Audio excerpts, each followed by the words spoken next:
আমার মাথায় একটা পাগড়ি আছে, আর সৌদি আরবে মক্কা শরীফের বড় বড় শায়েখ আছে, তাদেরও মাথায় পাগড়ি আছে। আছে না বাবু? রুমাল ফেলে দেয়। কিন্তু আমি যখন একটা হাদিস পড়েছি, গত 15 দিন 16 দিন আগে একটা হাদিসের কিতাব পড়ছিলাম, উসমান হুজুর বসে আছেন, আর কিছু ব্যক্তিরা এমন করে ঘোমটা দিয়ে উসমান হুজুরের যখন মজলিসে বসে আছেন, উসমান হুজুর দাঁড়িয়ে চিল্লে কেঁদে ফেলেছিলেন। উসমান হুজুর দাঁড়িয়ে চিল্লে কেঁদে ফেলেছেন। সাহাবারা জিজ্ঞাসা করলেন, দেখা যায় ভক্তরা জিজ্ঞাসা করলেন, নবী সাহাবারা, মা যা আগনাতু, উসমান আপনি বলেন কি হয়েছে, আপনি কেন কাঁদলেন? উসমান তখন কষ্ট নিয়ে ব্যথা নিয়ে বলেছিল, হোসাইনকে যখন ক্ষতি করে, দেখা যায় হোসাইনের এগনেস্টে যখন গালি দিচ্ছিল, নবীর এগনেস্টে এক শ্রেণী মুনাফিকরা গালি দিচ্ছিল, আমি উসমান আল জিবালা একটা পাহাড়ের পাশে দাঁড়িয়ে তাদের গালিগুলো আমি কানে শ্রবণ করেছি, আর তারা ঘোমটা দিয়ে সুন্দর করে ঢেকে যাচ্ছিল, আর আমার নবীকে রোয়াইনা মাথা মোটা বব্বর বিভিন্ন ভাষায় গালি দিচ্ছিল।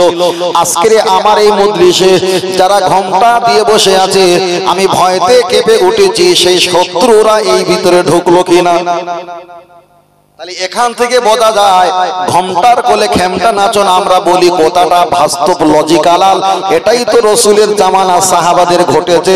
ঘোমটা পরে মুখ ঢেকা দিয়ে যাতে বুঝতে না পারে, চিনতে না পারে, রসুলকে আড়াল রেখে তারা গালিগালাজ করেছে। উসমান রাদিয়াল্লাহু তাআলা আনহু ওনার মজলিসে এটাই দেখে তিনি হতভম্ব হয়ে গেছে। তাহলে এখানে প্রমাণ হয়ে যায় অধিকাংশ ঘোমটাধারী হলো তারাই মুনাফিক। ইন্টারনেট খুলে দেখে, তারা বলে যে সাবে বেরাতে রাত্রে মসজিদে দলবদ্ধ না করে, আর খুলে বলছি না। ছেলেরা জানো না? ছেলেরা যারা জানে তারা জানে, মানে পতিতলা যাওয়াটা ভালো। ইমান আছে? ইমান নেই। আবার একজন বলছে যারা নবীকে নূরের নই বলে, আমরা সে নবীকে তালাক দিলাম।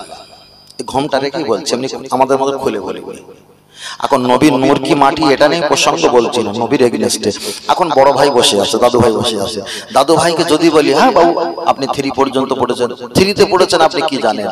কিন্তু উনি যদি ভালো ইঞ্জিনিয়ার হয়, আলেম হয়, ছোটবেলায় 3 ক্লাসে আমরা পড়েছি না পড়িনি?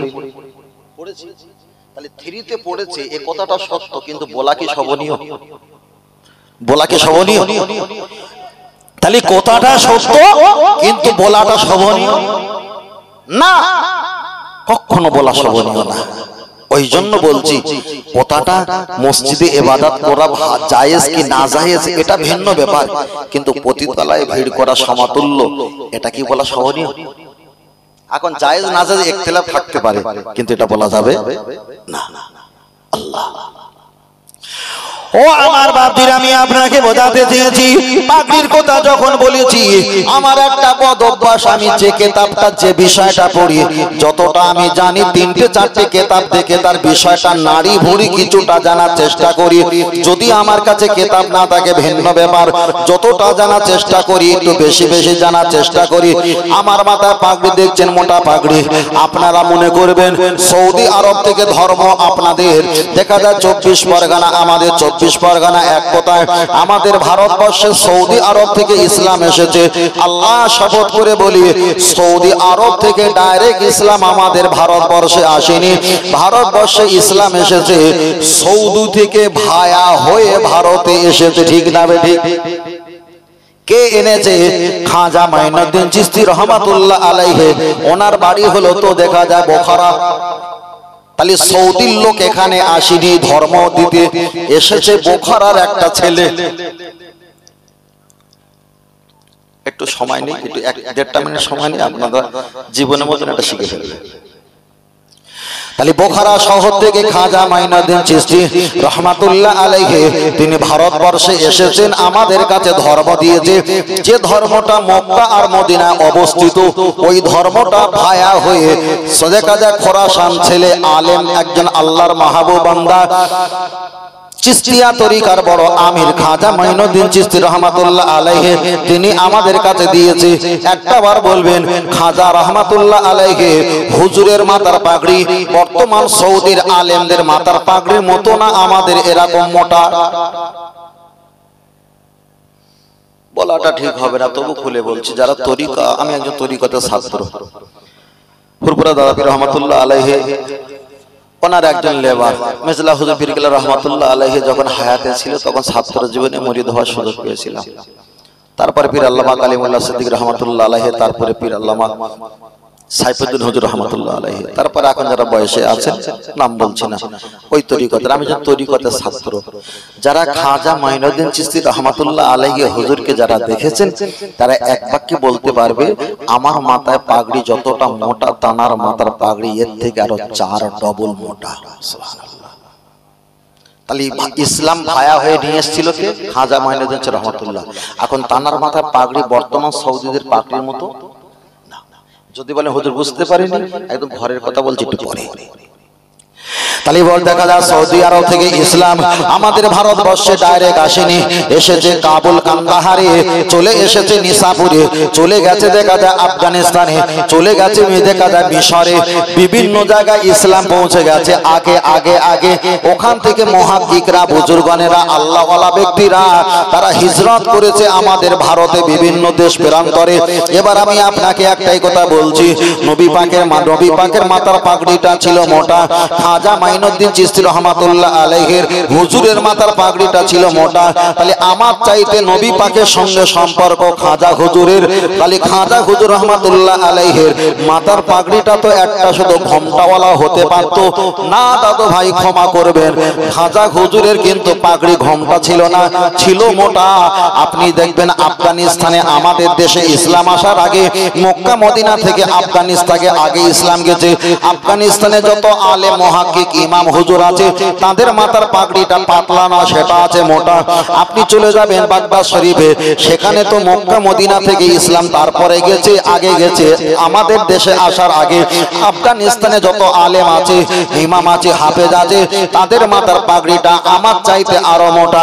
তাহলে প্রথম ইসলাম মক্কা মদিনা থেকে আফগানিস্তান, কাবুল, কান্দাহার, নিসাপুর দেখা যায়, এদিকে দেখা যায় খোরাসান, ইরাক, ইরান, এখানে যদি ইসলাম পৌঁছে যায়, তাদের মাথার পাগড়ি যদি যুগ যুগ ধরে মোটা মোটা পাওয়া যায়, বর্তমান সমাজে সৌদি আরবে পাগড়ির নামে খেমটা নাচন করে পাতলা কাপড় পরেছে। এবার বলবেন কোনটা আসল আর কোনটা জেরক্স কপি? বুঝতে পারছি না, পারি না। কোনটা আসল আর কোনটা জেরক্স কপি বুঝতে পারছি তো। তাহলে আমরা যে মোটা গুণ আমাদের আলেম ওলামা, ইমাম, হাফেজ, আমাদের হুজুরগুলো যারা পড়ে এগুলো মোটা করে পড়ার চেষ্টা করে, এটা হলো ব্র্যান্ডেড পাগড়ি। যারা পাতলা পড়ে এটা হলো জেরক্স কপি। মাইকি কথা বলছি ভাই, মাইকি কথা বলছি, চলে। এবার আমি আপনাকে বোঝাতে চেয়েছি, লক্ষ্য করে দেখা যায় ও বাবাজিরা, এবার বলবে হুজুর ওরা তো সাদা আর লাল রঙের পাগড়ি পরে। হাদিসটা বুখারীতে এসেছে, একটা পুরুষের জন্য লাল, পিত, গেরুয়া, জাফরানি। দাদু ভাই, লাল, পিত, গেরুয়া, জাফরানি পুরুষদের জন্য 4টে রং ব্যবহার করা হারাম। এবার আপনি চট করে আমাকে কমেন্ট করবেন, হুজুর মক্কা মদিনার আলেমরা পড়ে আর আপনি কি তাদের বিরোধিতা করছেন? না বাবা, ক্ষমা করবেন, আমি বিরোধিতা করিনি। এবার আপনি একটাবার বলবেন ধর্ম পালন করার জন্য কোরআন হাদিস দেখবো না মক্কা মদিনা দেখবো? কোরআন হাদিস দেখবো, মক্কা মদিনা দেখার কোনো দলিল নেই। কোরআনে যদি পাই, না পাই, কোরআনে না পাই এটা বলা গুনাহ হবে। আমার জ্ঞানে যদি কোরআনে খুঁজে না পাই, আমি দেখা যায় হাদিস শরীফে যাব, হাদিসে আছে। আমার জ্ঞানে যদি না পাই, ইজমা কিয়াসে যাব, ইজমা কিয়াসে যদি থাকে, আমি খুঁজে যদি না পাই, যারা কোরআন আর হাদিস ইজমা কিয়াসের পাণ্ডুলিপি তাদেরকে ফলো করব। এবার আমি আপনার কাছে একটা কথা বলছি, লাল, পিত, গেরুয়া, জাফরানি 4টে রং ব্যবহার করা পুরুষদের জন্য হারাম, হারাম, হারাম, হারাম, চলবে না। তার ব্যাখ্যা হাদিসটা বুখারীতে এসেছে। একজন সাহাবা লাল রঙের একটা জামা পরে আল্লাহ নবীর সামনে দাঁড়িয়ে আছে। আল্লাহ নবী তার দিকে একবার মুখটা ঘুরে মুখটা ফিরিয়ে নিয়েছেন, কোনো কথা বললেন না। সাহাবীটা বাড়ি চলে গেলেন, জামাটা ছিঁড়ে খুলে আগুনতে পুড়িয়ে দিয়ে অন্য একটা গায়ে কাপড় জড়ে দস্তারবন্দি হয়ে রাসূলের দরবারে এসে রাসূল মুস্কে মুস্কে হেসে বললেন, আমি তা যা ভাবলাম তুমি কি সেটাই করে ফেললে। সুবহানাল্লাহ। তাহলে এখানে কি বুঝলাম? যে আমি যা ভাবলাম তুমি সেটাই করে ফেললে, নবী এইটা বলেছে। তাহলে এখান থেকে আমরা হাদিসের সারমর্ম বুঝতে পেরেছি, লাল রং আমার নবীর পছন্দ না। আর একটা ব্যাখ্যা বলি, ঠিক লাল রঙের হাদিস শরীফে এসেছে হযরতে আবু বকর সিদ্দিক রাদিয়াল্লাহু তাআলা আনহু উনি মেহেদি পাতা ব্যবহার করতেন।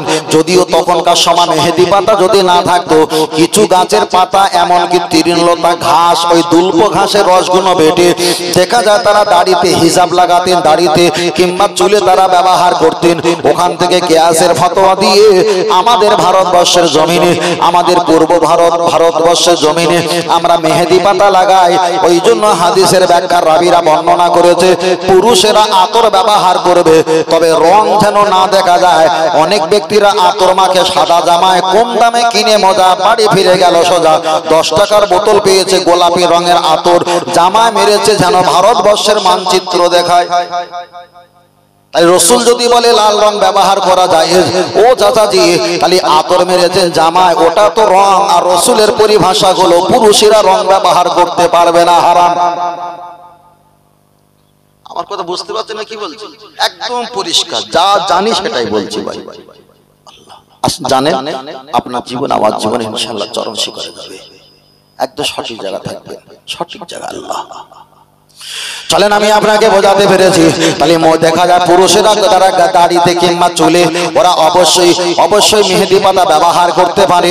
এবার নারীরা হাতে মেহেদি পাতা ব্যবহার করে, এ সম্পর্কে হাদিসের ব্যাখ্যা কি একটু বলি।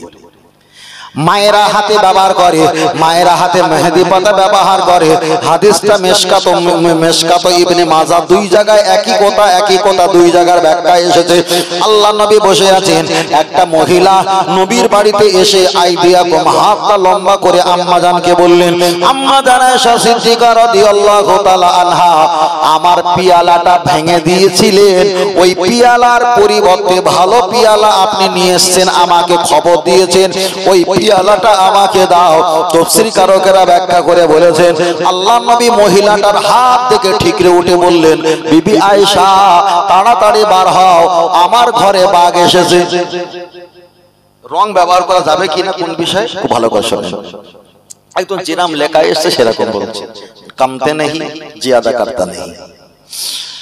আল্লাহ নবী ঠিকরে উঠে বললেন, বিবি আমার বাড়িতে বাঘ এসেছে, বাঘ এসেছে। আম্মা জান মা আয়েশা সিদ্দিকা আমাদের আম্মা জান তিনি হেসে বললেন, হুজুর বাঘ নয়, ওটা হলো সেই আওরাতুন মহিলা যার প্লেটটা আমি ভেঙে ফেলেছিলাম, তার এগনেস্টে নতুন প্লেট নেওয়ার জন্য আমি ওকে ওয়েলকাম করেছিলাম, উনি সেই প্লেটটা নিতে এসেছে। নবী বারবার বলছে, না না আমার বাড়িতে বাঘ এসেছে। আম্মা জান বলছে সেই মহিলা, আর নবী বলছে না, বাঘ কোনটা নেবে? নবী কি মিথ্যা বলে? বলে না। তাফসীর কারকেরা ব্যাখ্যা করে এটাই বলেছে, নবী যাকে বাঘ বলেছে এর ব্যাখ্যা হলো এটা, ওই মহিলাটা ফারসা মানুষ, হাতটা খুবই পরিষ্কার, আর হাতে মেহেদি পাতা টোপা টোপা টোপা টোপা দিয়েছিল, ডিজাইন করেছিল। ফারসা হাতে লাল টোপা টোপা করলে তো বাঘের চক্কর লাগে। তাহলে হাদিসের ব্যাখ্যার পরিভাষা এটাই এসেছে, হাতে যখন টোপা টোপা দিয়ে ডিজাইন করেছে, আর নবী যখন বাঘ বলে কটাক্ষ করেছে, এখানে সুস্পষ্ট পরিষ্কার হয়ে গেল মেহেদি পাতা ডিজাইন করা শরিয়াতে হারাম। পরিষ্কার হলো না? হারাম।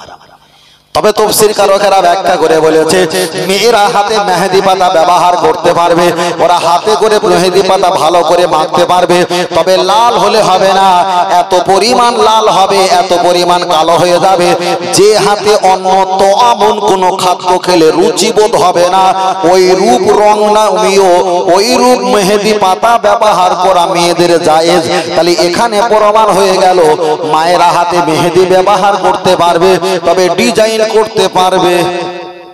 পুরুষেরা গায়ে আতর মাখবে, খুঁজে পাওয়া যাবে না, খুশবু পাবে। মায়েরা হাতে রং মাখবে, তবে নাকে দিলে খুশবু পাওয়া যাবে না, শুধু রং পাওয়া যাবে। বেশ ক্লিয়ার। চলে চলে আমি আপনার কাছে বোঝাতে চেয়েছি, লক্ষ্য করে দেখা যায় ওই মেয়েটা চলে গেছে, দেখা যায় 1 তারিখে টিকায় 3-4টে লাইনের ব্যাখ্যা এসেছে, পরে আমি অন্য কিতাব থেকে মোতালা করে ওটা আমি আবার জোর দিয়েছি তো বাড়িয়ে ফেলেছি। ওই জায়গাটার ব্যাখ্যাটা অল্প ছিল, অন্য জায়গা পেয়ে আবার এই জায়গায় নিয়ে এসেছি। ঠিক ওই মহিলাটা কিছুদিন পরে আল্লাহর নবী দুনিয়া থেকে বিদায় নিয়ে চলে গেছে, আর মহিলাটা কোলে একটা বাচ্চা নিয়ে নবীর দরবারে হাজির। বলো সুবহানাল্লাহ।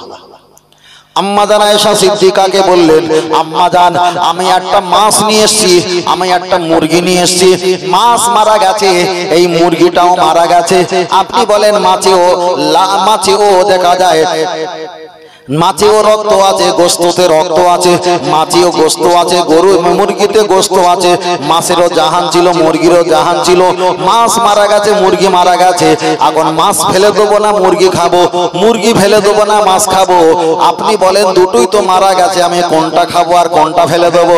আম্মা জান আয়েশা সিদ্দিকা রাদিয়াল্লাহু তাআলা আনহা পর্দার ভিতর দিয়ে বলেছিল, তোমার মাছের আর মুরগি ফতোয়া দেওয়ার আগে তুমি এই ফতোয়াটা নিয়ে বাড়ি যাও। কি ফতোয়া? তোমার কোলে একটা বাচ্চা আছে, এই বাচ্চাটা বেগোনা মাসুম বাচ্চা, কোনো গোনা নাই, বেগোনা মাসুম, ওই বাচ্চার কোমরে কিংবা পায়ে চুড়ি দেওয়া আছে, আর চুড়িতে ছোট ছোট ঘোমর আছে, বেগোনা মাসুম বাচ্চা নিজের ইচ্ছা অনিচ্ছায় তোমার কোমরে লাথি মারে, আর ঝুমুর আছে, ঝুম ঝুম ঝুম করে আওয়াজ হয়, তুমি কি জানো না মা বাইনা বাইতি অমিম্বারিন রাউজাতুন মির রিয়াজিল জান্নাহ আও কামা ক্বালা আলাইহিস সালাম, নবী পাকের মসজিদে ইমামতি জায়গা, আল্লাহ নবী দুনিয়াতে বিদায় নেবার জায়গা, দুটো জায়গা হলো জান্নাতের টুকরা। তোমার বাচ্চা ঝুমঝুম করে পা নাড়া দেয়, ঝুমঝুম করে ঘুমর বাজে, আর যেখানে মেশকাতের হাদিসে এসেছে যেখানে ফজর থেকে নিয়ে আসর, আসর থেকে নিয়ে ফজর ৭০,০০০ ফেরেশতারা তোয়াফ করে, নবীকে দরুদ সালাম পড়ে। ও মহিলা, মাছের আর মুরগি ফতোয়া নেওয়ার আগে এই ফতোয়াটা নিয়ে বাড়ি যাও। তোমার বাচ্চা বেগোনা বাচ্চা বিনা কারণে কিংবা কারণে অজান্তে তোমার গায়ে যখন লাথি মারে আর ঝমঝম করে বাজে, আল্লাহ নবী হাদিসটা বুখারীতে বলেছে, মা কুল্লি দারসিন শয়তানু আও কামা ক্বালা আলাইহিস সালাম, বাদ্যযন্ত্র ব্যবহার করা হারাম, আর যেখানে বাদ্যযন্ত্র ঝমঝমি আওয়াজ হয় রহমতের ফেরেশতা থাকে না। মহিলা রাসূল পাকের মাজার মুকাদ্দাসের কাছে তোমার বাচ্চা ঝমঝমি বাজিয়ে আর ফেরেশতাকে তাড়িয়ে দেবে, এটা আমি সহ্য করতে পারবো না। তোমার ফতোয়া অন্যদিন নেবে, ওটা পরের ব্যাপার, তবে ঝমঝমি পড়া হারাম, এ ফতোয়াটা নিয়ে তুমি বাড়ি যাওয়াটাই ভালো। জোরে বলে। একটা হাদিসের আপনি একটা হাদিস পড়বেন, ওই হাদিস সম্পর্কে ৪টে ৫টা ৬টা কখনো ১২টা কখনো ১৬টা কখনো ৩টে কখনো ১টা একজন এক একটা ব্যাখ্যা করেছে। তাই আপনি যদি বলেন বড় ভাই যে এইটা হাদিসে নেই, আপনারা বেদাতি কাজ করছেন, আমি বলবো ভাই আপনি চরম ভুল কাজ করছেন। আপনি বলছেন এটা হাদিসে নেই, আপনি বলছেন নেই, কিন্তু যে বলে নেই যতটা খোঁজে আর যে বলে আছে তার চাইতে খোঁজার ভারিত্বটা বেশি না কম? বড় ভাই বুঝতে পারেননি? এখন আপনার টাকা হারিয়ে গেছে, আমি খুঁজছি, আপনি খুঁজছেন, আপনার খোঁজার আমার খোঁজা দুটো কি এক হবে? তাহলে একজন বলছে হুজুর আপনি যে কাজটা করেছেন এই কথাটা, এই হাদিসটা কোন কোরআন হাদিসে নেই, আপনার বানোয়াট কথা, আপনি পড়েননি, শুনেছেন, বলেছেন। কিন্তু আমি যখন বলছি আমার বলাটা আপনার বলাটা দুজনের অনেক পার্থক্য আছে না নেই? অনেক পার্থক্য। ওই জন্য দাদু ভাই কোন জিনিস বলবে না এটা হাদিসে নেই, ওটা হাদিসে নেই, ওটা হাদিসে নেই। জানেন আমি যদি আপনার কাছে ব্যাখ্যা করি আমরা মতানৈক্য পড়ে যাব। আল্লাহ নবী বলেছেন আন-নুখরিজাহুন্নাল হাইয়াজ আও কামা ক্বালা আলাইহিস সালাম, ও মহিলারা তোমাদের যদি মেন্স ঋতুবতী হয় তথাপি তোমরা মসজিদে নববীতে এসে নামাজ পড়ো। কি করবে? কাটতে পারবে? হাদিসটা সহিহ, কাটতে পারবে? কাটা যাবে না, কাটা যাবে না। তবে মুহাক্কিকরা ওই হাদিসটাকে রহিত করেছে, কাটেনি, হাদিসটা হাদিসের জায়গায় আছে, রহিত করেছে। কি এটাই রহিত করেছে। আল্লাহ নবী বলেছিলেন ও মহিলারা জেনে রেখে দাও, বাইতুন তোমরা যারা ঘরে আছো, নবী বললেন আন-নুখরিজাহুন্নাল হাইয়াজ, তোমাদের যদি মেন্স ঋতুবতী হয় তথাপি তোমরা মসজিদে এসে নামাজ পড়ো। এই হাদিসটা সহিহ, আপনি কাটতে পারবেন না। মুহাক্কিকরা ব্যাখ্যা করে বলেছেন ওটা রহিত হয়ে গেছে, ওটা স্তব্ধ বন্ধ, ওটা রিমুভ করা হয়েছে একটাই কারণ, তখন তো ইসলাম মুসলমানের সংখ্যা ছিল কম। মসজিদে যদি নামাজ পড়তে আসে ইহুদিরা ঘরে গিয়ে মেয়েদের প্রতি অত্যাচার জুলুম করবে, তাই নবী ওদেরকে বললেন তোমাদের মেন্স যদি হয় ঋতুবতী হয় তথাপি তোমরা মসজিদে নববীতে আসবে, অন্তত তোমাদের জাহানটা বেঁচে যাবে, পূর্বে ইসলাম পৌঁছানোটা আমাদের পক্ষে সহজ হয়ে যাবে। তাহলে আপনি এই হাদিসটা পালন করতে পারবেন না। রাসূল তো বলেছিলেন ওটা তখনকার পরিবেশ, এখন তো এই পরিবেশটা নেই। এবার আমি আপনার কাছে বলছি, লক্ষ্য করে দেখা যায় আল্লাহ নবী মসজিদে নববীতে মহিলাদের নামাজ পড়িয়েছে না পড়ায়নি? হাদিস শরীফে এসেছে পড়িয়েছেন। আবু বকর হুজুর পড়িয়েছেন, ওমর ফারুক হুজুর পড়িয়েছেন। কিছুদিন ওমর ফারুক রাদিয়াল্লাহু তাআলা আন পড়াতে পড়াতে তিনি বলেছিলেন সাল্লু সাল্লু ফি বুয়ুতুকুম। সাল্লু মানে নামাজ, ফি মানে মধ্যে, বুয়ুতুকুম মানে ঘর। ও নবীর সাহাবীরা, মহিলারা, তোমরা আজ থেকে ঘরে গিয়ে নামাজ পড়বে, খবরদার তোমরা কেউ মসজিদে নামাজ পড়বে না। তাহলে নবী বলেছিলেন মহিলারা নামাজ পড়বে মসজিদে। আবু বকরও পড়িয়েছে, ওমর ফারুক কিছুদিন পড়াতে পড়াতে হঠাৎ করে বলেছেন মহিলারা আর মসজিদে নামাজ পড়তে পারবে না। এবার বলেন ওমর ফারুক হুজুর মহিলাদের মসজিদে নামাজ পড়তে বারণ করে ঠিক করেছে না ভুল করেছে?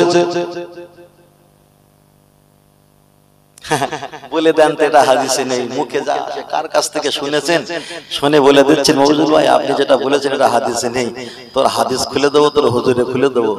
পড়তে গেলে না দাঁত গুলো বুটের মতন কড়মড় করে আওয়াজ হবে, শুধু মাইকে চিল্লালি হবে না। যে বেশি চিল্লায় আমি জানি, যে বেশি ভাবলা বলে হামসে বাড়া কই নেই হে, কিন্তু স্ত্রীর কাছে 2 মিনিটে খরিদ্দার বলতে ভাষা লাগে খারাপ, কিছু মনে করবেন না। বেশি মস্তানি নেবেন না, বেশি মস্তানি যে যুগে যুগে নিয়েছে সব কটা ভোকাস। ও আমার বাপজির, আমি আপনাকে বোঝাতে চেয়েছি, লক্ষ্য করে দেখা যায় আমি আপনার কাছে একটাই কথা বললাম। ওমর ফারুক মসজিদে নববীতে মহিলাদের যখন বার করে দিয়েছে, দুটো দল ভাগ হয়ে গেছে। একজন বলছে নবী পড়িয়েছেন, আবু বকর পড়িয়েছেন। ওমর তুমি কেন পড়াতে বন্ধ করলে, জবাব দাও। ওমর ফারুক এক বাক্যে বলেছে যে নবী পড়িয়েছে সেই নবীর কাছে গিয়ে জিজ্ঞাসা করো আমি ওমর ঠিক করেছি না ভুল করেছি, জোরে বলেন। সমস্ত মহিলারা দলবদ্ধ হয়ে আম্মা জান আয়েশা সিদ্দিকা রাদিয়াল্লাহু তাআলা আনহা তানার বাড়িতে চলে গেছে। রাসূল তো দুনিয়া থেকে পর্দা নিয়ে চলে গেছে। আম্মা জানকে জিজ্ঞাসা করলেন, আম্মা জান আমরা নামাজ পড়ছিলাম মসজিদে নববীতে, ওমর ফারুক মসজিদে নববী থেকে আমাদের বার করে দিয়েছে, আপনি বিচারটা করে দাও, কেন নবী পড়িয়েছেন, আবু বকর পড়িয়েছে, ওমর কেন আমাদের বাধা দেবে? মানছি না, মানবো না, মানছি না, মানবো না। আম্মা জান যিনি 10 লক্ষ হাদিসের হাফেজা, যে আম্মা জান রাতের বেলা রাতের বেলা নবীকে পেয়েছে, আর দিনের বেলা সাহাবীরা নবীকে পেয়েছে। দিনের বেলা যা জেনেছে সাহাবীরা জেনেছে, রাতের বেলা মুসলা যা জেনেছে আম্মা জান মা আয়েশা সিদ্দিকা জেনেছে। তাহলে দিনের বেলা সাহাবীরা জানলো, রাতের বেলার খবর আম্মা জান মা আয়েশা সিদ্দিকা রাদিয়াল্লাহু তাআলা তিনি জানলো। আম্মা জান আয়েশা সিদ্দিকা পর্দাটা টেনে দিয়ে বললেন, ও মদিনার নারীরা, ওমর ফারুক মসজিদে নামাজ পড়তে বারণ করে দিয়েছে, তোমার নবী যদি দুনিয়ার হায়াতে বেঁচে থাকতেন ওমরের আগে তোমাদের মসজিদ থেকে নামাজ পড়া বন্ধ করে দিতে। মুখ আছে বাড়িতে? তাহলে আপনি বলবেন হুজুর অমুক একজন ডাক্তার বলেছে, অমুক মাস্টার বলেছে, অমুক বড় মুফাসসির বলেছে, অমুক শাইখুল হাদিস বলেছে মহিলারা মসজিদে নামাজ পড়তে যাবে, তো হাদিসে আছে। আপনি হাদিসের মান বোঝেন না, শুধু বলেছেন বেদানা, ওতে দানা বেশি, আর শুধু বলছে আমি অমুক বেশি কিছু বুঝি, ঘোড়ার কিছু বোঝেন। হাদিসের মান বুঝতে গেলে একটা আলেম হতে গেলে নিম্ন সংখ্যা 16 বছর সময় যায়। এখন লেখাপড়ার কোয়ালিটিটা কমিয়েছে, কিতাবপত্র একটু বাড়িয়েছে, একটু মেহনতটা বেশি বাড়িয়ে দিয়েছে, সেখানে 7 বছর 8 বছরে নিয়ে চলে এসেছে। এবার বলেন আপনি, আম্মা জান আয়েশা সিদ্দিকা রাদিয়াল্লাহু তাআলা আনহা তিনি বললেন তোমার নবী যদি বেঁচে থাকতেন ওমরের আগে তোমাদের মসজিদে জামাতে নামাজ পড়া বন্ধ করে দিতেন। তাহলে সাহাবারা যদি সত্যবাদী হয় দিনের বেলা নবীকে পেয়েছে, আম্মা জান মা আয়েশা সিদ্দিকাও সত্যবাদী, রাতের বেলা নবীকে পেয়েছে। সাহাবারা দিনের বেলা নবীকে জিজ্ঞেস করেছে, আম্মা জান মা আয়েশা সিদ্দিকা রাসূলুল্লাহকে রাতের বেলা জিজ্ঞাসা করেছে। ওরাও হাদিস সম্পর্কে যা জানে তার চাইতে বেশি আম্মা জান মা আয়েশা সিদ্দিকা জানে। আর একটা টিকায় এসেছে আবু বকর রাদিয়াল্লাহু তাআলা আনহু কোন ফতোয়া জিজ্ঞাসা করার জন্য আম্মা জানের কাছে এসে বললেন, আমার মেয়ে আয়েশা অমুক ফতোয়াটা কি হবে? পর্দার আঙ্গিনা থেকে বলেছিলেন অমুক ফতোয়া এটা। তাহলে এখানে বোঝা যায় যে আবু বকর হুজুর ওদের চাইতে আম্মা জান আয়েশা সিদ্দিকার হাদিসের জ্ঞানটা আমার নবীকে কাছে পাওয়ার বিনিময়ে আরো বেশি ছিল। জোরে বলেন, আর একটু জোরে হবে না? আমার কথা বুঝতে পারছেন তো ভাই? একদম পরিষ্কার। একে বলা হয় অজানা জিনিস কিন্তু জানা, কারোর যদি জানা থাকে একটু স্মরণ বরণ করে নেওয়া, তাই না? এটা দরুদ শরীফ পড়ি, দরুদ শরীফ আল্লাহুম্মা সাল্লি আলা, খুব জোরে মাশাআল্লাহ, খুব সুন্দর লাগছে। ওয়া আলা আলি সাইয়্যিদিনা,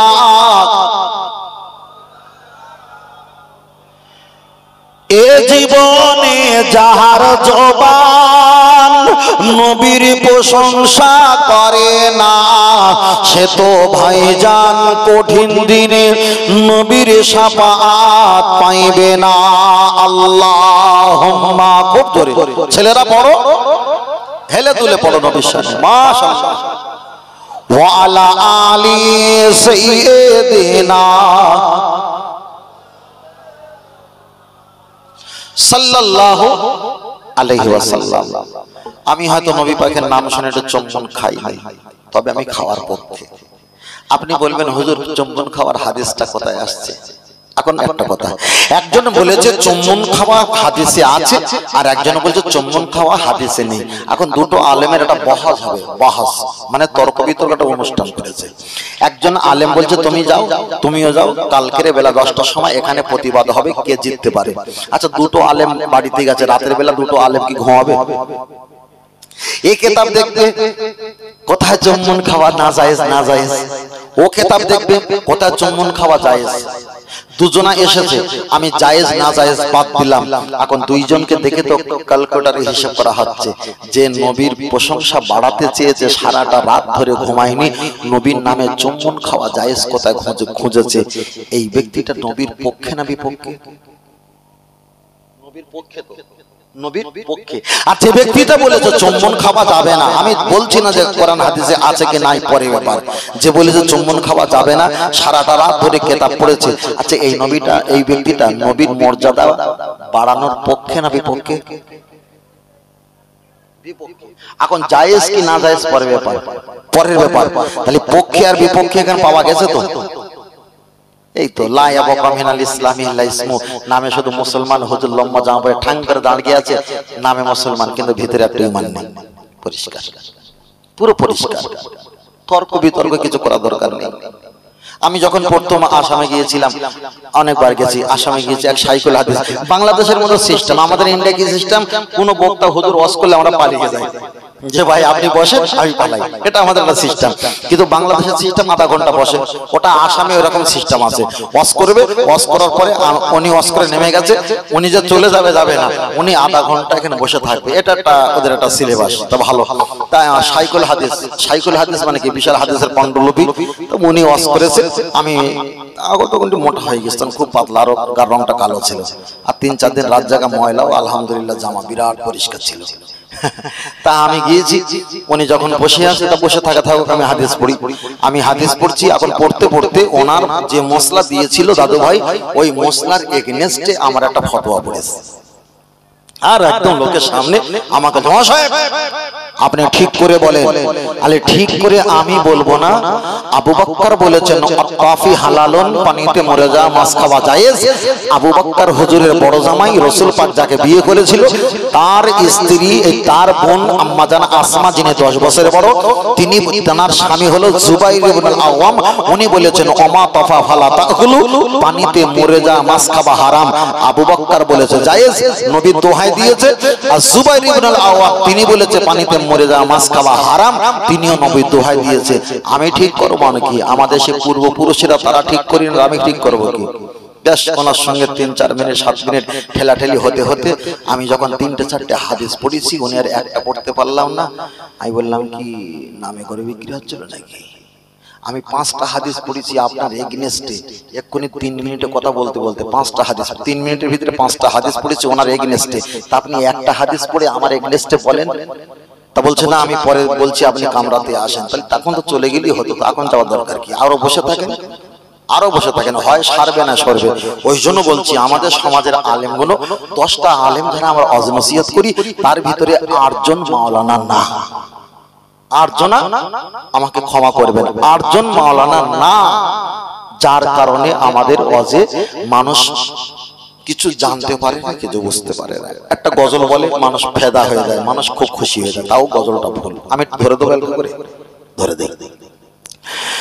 হে রাসূল তোমায় ভালোবাসি,